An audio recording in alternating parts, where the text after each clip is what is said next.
আমি একটা জিনিস মনে করি কি, যেখানে যত বেশি চ্যালেঞ্জ সেখানে তত বেশি সম্ভাবনা আছে। এখন এই সব চ্যালেঞ্জগুলোকে আমরা আসলে কতটুকু ম্যাচিউরলি হ্যান্ডেল করছি এটা খুব গুরুত্বপূর্ণ। রনি ভাই আছেন এখানে, উনি অবশ্যই এটাতে ইনপুট দিতে পারবেন যে আসলে সিনিয়রদের দায়িত্ব এখানে আমার মনে হয় যে একটু বেশি। আমরা প্রথম থেকেই কিন্তু বলে আসছিলাম, আমাদের বিভিন্ন নেতাকর্মী বলেছেন, বিএনপিকে উদ্দেশ্য করেই সরাসরি বলেছেন, জামাত ইসলামকেও বলেছেন যে আপনাদের প্রজ্ঞা এবং আমাদের যেই স্পৃহা আছে, যুবকদের যে স্পৃহা আছে, সেই দুটাকে যদি একসাথে ক্লাস্টার করা যায় আসলে বাংলাদেশটাকে সোনার বাংলাদেশ গড়তে কোনো সময়ের প্রয়োজন নাই। এখন কোনো ক্ষেত্রে যদি আমার মনে হয় যে হচ্ছে একটা নির্দিষ্ট দল তার ম্যান্ডেট যেটা বলছে সেটা সেটা আমার সাথে যাচ্ছে না, বাট এখানে আরও একটা ভালো ফলাফল হতে পারে, সেই ডায়লগ প্রসেসটা না সবসময় আমরা অ্যাবসেন্ট দেখি।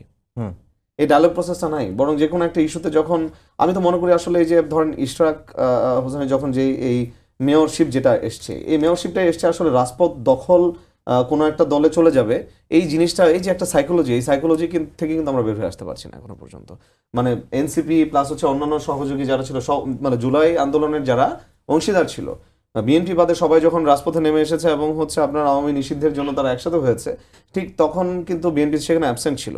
পরবর্তীতে তাদের কিন্তু এটা মনে হয়েছে যে না, মানে খুব অল্প সময় আগে যেহেতু অন্যান্য দলগুলো এই আন্দোলন করে আওয়ামী লীগকে নিষিদ্ধ করেছে, আমরা এখানে অ্যাবসেন্ট ছিলাম, একটা ভ্যাকুয়াম ক্রিয়েট হয়েছে এখানে, তাদের ভ্যাকুয়াম।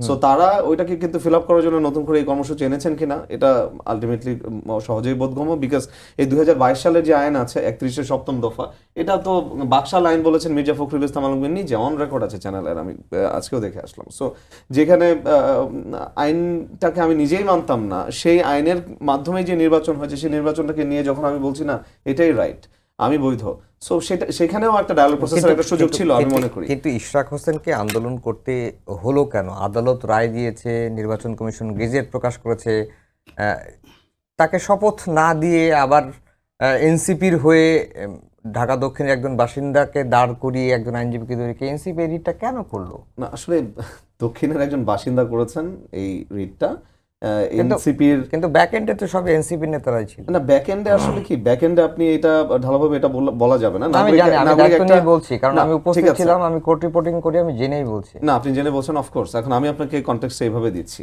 যখন একটা নাগরিক তার অধিকার আদায়ের জন্য, অথবা তার যেটা মনে হচ্ছে যে এটা তার নাগরিক অধিকারের সাথে সাংঘর্ষিক, তখন যখন সে আদালতে যাচ্ছে, এই মুহূর্তে তাদের কেস নড়ার জন্য হয়তো অন্য কোনো অ্যাডভোকেটস অথবা অন্য যারা আছে আইনি বিশেষজ্ঞ তারা যাচ্ছে না, সেই ক্ষেত্রে তার পাশে দাঁড়ানো যদি এনসিপি দাঁড়ায়, দ্যাটস ওকে। কিন্তু এনসিপি পার্টি হিসেবে দাঁড়ায় নাই সেখানে। That was not NCP as a party. NCP তো পার্টি স্টেটমেন্টে বলে নাই যে ইশরাকের আন্দোলনের বিরুদ্ধে আমরা আছি। সেখানে এনসিপির যদি কোনো দায়িত্বশীল ব্যক্তি অথবা কমিটির কেউ যদি ওইখানে যে অ্যাসিস্ট করে এবং সে যদি হয়ে থাকে কোনো advocate, let it be his advocacy, আমি সেটাকে ওইভাবে দেখবো। সো ওইখানে সরাসরি এনসিপির অংশগ্রহণটা এখানে আমি বলবো না, ঠিক আছে। আমি এটাও আবার বলতে চাই যে হচ্ছে এখানেও একটা আলোচনার সুযোগ ছিল বলে মনে, আমি এনসিপির পার্টিম্যান হিসেবে আমি এটা মনে করি যে এনসিপি অথবা হচ্ছে অন্যান্য রাজনৈতিক যারা ওইখানে স্টেক হোল্ডার ছিল, যে যিনি এটা মামলা করেছেন তিনি সহ বাকি যারা ছিল, ইশরাক এবং তার স্টেক হোল্ডার যারা আছে, তারাও এখানে আলোচনা করতে পারতেন। Because Ishraq Hossain as a material আমরাও সবসময় জেনে এসেছি বা এখনো মনে করতে চাই যে হচ্ছে উনি একজন উদীয়মান নেতৃত্ব, যিনি কিনা আসলে দেশপ্রেম যার মধ্যে আছে। সো ওনাকে যখন আসলে একটা রাজনৈতিকভাবে, আমি মনে করি যে হচ্ছে রাজপথ দখল অথবা আমার যে একটা কর্তৃত্ব আছে, আমি যেটা বলবো সেটাই যে হতে হবে, সেই জিনিসটা স্টাবলিশ করার জন্য যখন এরকম একটা আন্দোলন হয় তখন এরকমই দুঃখজনক।